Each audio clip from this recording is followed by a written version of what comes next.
નમસ્કાર મિત્રો, છેલ્લા ઘણા દિવસોથી રાજ્યના મોટાભાગના વિસ્તારોમાં મેઘરાજા ગાજવીજ સાથે ધબધબાટી બોલાવી રહ્યા છે. ત્યારે આજે વહેલી સવારથી જ રાજ્યના કેટલાક વિસ્તારોમાં મેઘરાજા મન મૂકીને વરસી રહ્યા છે.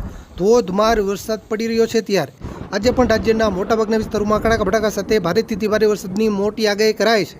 હવામાન ખાતાની નવી આગાહી પ્રમાણે હવે આજે કયા વિસ્તારોમાં કડાકા ભડાકા સાથે મુશળધાર વરસાદ તૂટી પડશે તેની વાત કરીશું. પણ તે પહેલાં આ વિડીયોને લાઈક કરવાનું ભૂલતા નહીં.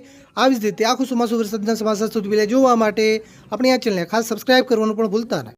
મિત્રો ખાસ સાંભળજો મિત્રો, પહેલાં આપણે ઉત્તર ગુજરાતના વિસ્તારોથી શરૂઆત કરીએ, કારણ કે ઉત્તર ગુજરાતમાં હજુ પણ આગામી 2 દિવસ ગાજવીજ સાથે ભારે વરસાદી માહોલ યથાવત રહેશે. આજે ખાસ કરીને ઉત્તર ગુજરાતમાં સાબરકાંઠા, મહેસાણા, ગાંધીનગર, પાટણ અને બનાસકાંઠા જિલ્લાના વિસ્તારોમાં વરસાદની શક્યતા વધારે છે. આ વિસ્તારોમાં આજે મધ્યમથી ભારે વરસાદની આગાહી કરાઈ છે. એકલ દોકલ ટૂંકા વિસ્તારોમાં અતિ ભારે વરસાદ પણ પડી શકે. અરવલ્લી જિલ્લામાં પણ આજે વરસાદી માહોલ જોવા મળશે. અરવલ્લી જિલ્લામાં સામાન્યથી મધ્યમ વરસાદ, એકલ દોકલ ટૂંકા વિસ્તારોમાં મધ્યમથી ભારે વરસાદ પણ પડી શકે. મિત્રો કચ્છના વિસ્તારોની વાત કરીએ તો આજે કચ્છના પણ કેટલાક વિસ્તારોમાં કડાકા ભડાકા સાથે ભારે વરસાદની મોટી આગાહી કરાઈ છે.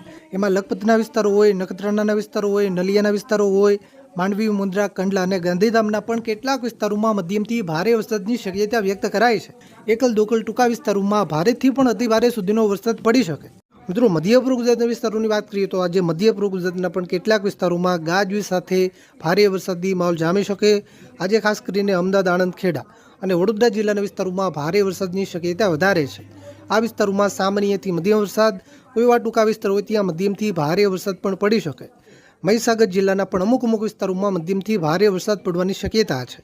દાહોદ, પંચમહાલ અને છોટાઉદેપુર જિલ્લામાં હળવેથી મધ્યમ વરસાદ પડી શકે. મિત્રો દક્ષિણ ગુજરાતમાં જે ખાસ કરીને સુરત, બારડોલી, ઉમરપાડા, નતરંગ, રાજપીપળા, નર્મદા અને ભરૂચ જિલ્લાના વિસ્તારોમાં વરસાદની શક્યતા વધારે છે.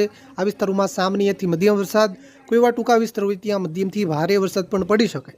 તાપી, ડાંગ, નવસારી અને વલસાડ જિલ્લામાં હળવાથી મધ્યમ વરસાદની આગાહી કરાઈ છે. મિત્રો હવે આપણે સૌરાષ્ટ્ર વિસ્તારોની વાત કરીએ તો સૌરાષ્ટ્રના પણ કેટલાક વિસ્તારોમાં આજે ગાજવીજ સાથે મધ્યમથી ભારે વરસાદી માહોલ જામી શકે.